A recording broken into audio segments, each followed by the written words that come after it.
Assalamualaikum warahmatullahi wabarakatuh. Kita berjumpa lagi pada pembelajaran kali ini dengan materi unsur intrinsik cerpen. Adapun unsur intrinsik cerpen ada 7, yaitu 1. Tema, 2. Tokoh dan penokohan, 3. Plot atau alur, 4.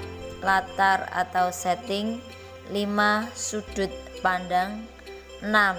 Amanat atau pesan, dan 7. Gaya bahasa.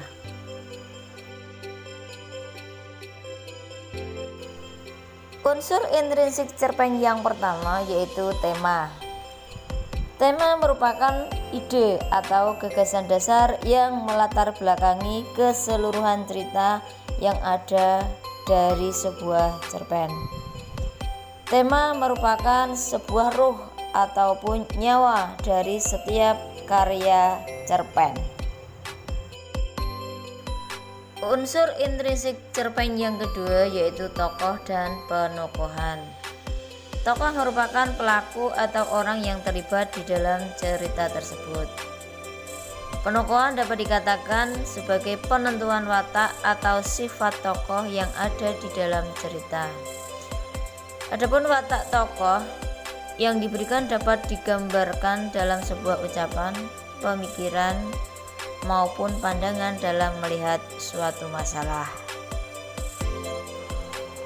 Di sini dapat dijabarkan tentang jenis tokoh, yaitu tokoh yang pertama adalah tokoh protagonis. Tokoh protagonis merupakan tokoh pemeran utama dan mempunyai sifat yang baik. Tokoh yang kedua adalah tokoh antagonis.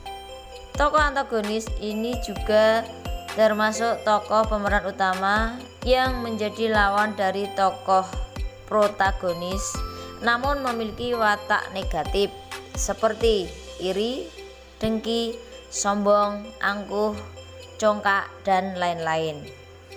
Selanjutnya jenis tokoh yang ketiga adalah tokoh tritagonis. Ini adalah tokoh penengah antara tokoh protagonis dan tokoh antagonis. Tokoh tritagonis biasanya memiliki sifat yang arif dan bijaksana. Adapun tokoh yang keempat adalah tokoh figuran.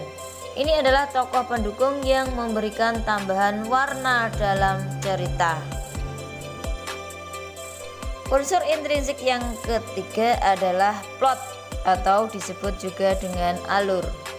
Alur merupakan urutan jalan cerita dalam sebuah cerpen yang disampaikan oleh penulis. Tahap alur dalam sebuah cerpen terdiri dari 5 tahap. Pertama, tahap perkenalan, kedua tahap penanjakan, ketiga tahap klimaks, keempat tahap anti klimaks, dan yang terakhir tahap penyelesaian.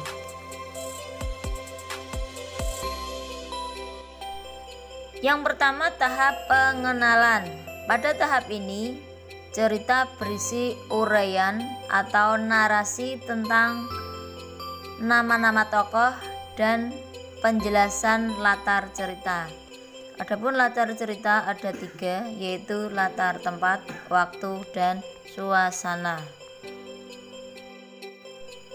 Selanjutnya tahap yang kedua adalah tahap penanjakan. Pada tahap ini, cerita berisi tokoh sudah mulai mengalami masalah atau konflik. Adapun konflik yang dialami tokoh dapat berupa konflik batin ataupun konflik fisik.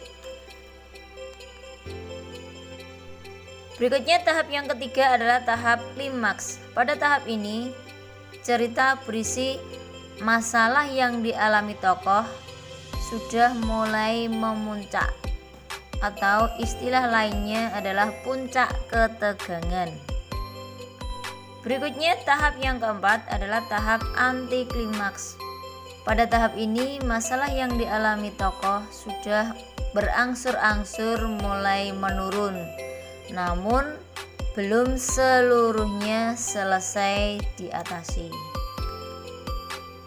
Selanjutnya yang terakhir adalah tahap penyelesaian. Pada tahap ini masalah yang dialami tokoh sudah benar-benar selesai atau semua masalah sudah bisa diatasi. Adapun tahap penyelesaian dalam sebuah cerita itu dapat berupa happy ending maupun sad ending. Selanjutnya, unsur intrinsik cerpen yang keempat adalah latar atau disebut juga dengan setting. Latar atau setting ini mengacu pada waktu, suasana, dan tempat terjadinya cerita tersebut. Latar akan memberikan persepsi konkret pada sebuah cerita pendek. Ada 3 jenis latar dalam sebuah cerpen, yakni latar tempat, latar waktu, dan latar suasana. Selanjutnya, unsur intrinsik yang kelima adalah sudut pandang. Sudut pandang merupakan strategi yang digunakan oleh pengarang cerpen untuk menyampaikan ceritanya.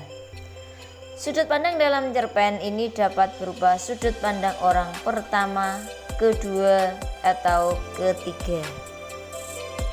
Unsur intrinsik cerpen yang keenam yaitu amanat. Amanat adalah pesan moral atau pelajaran yang dapat kita petik dari cerita pendek tersebut.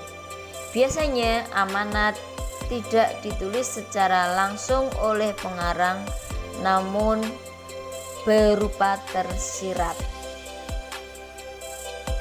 Berikutnya, unsur intrinsik cerpen yang terakhir adalah gaya bahasa. Gaya bahasa merupakan ciri khas sang penulis dalam menyampaikan tulisannya kepada publik. Gaya bahasa ini berkaitan dengan majas, diksi, dan pemilihan kalimat yang tepat di dalam cerpen. Demikian tadi pembelajaran kita kali ini, yaitu tentang unsur intrinsik cerpen. Sampai berjumpa lagi pada materi pembelajaran yang lain berikutnya. Sekian, wassalamualaikum warahmatullahi wabarakatuh.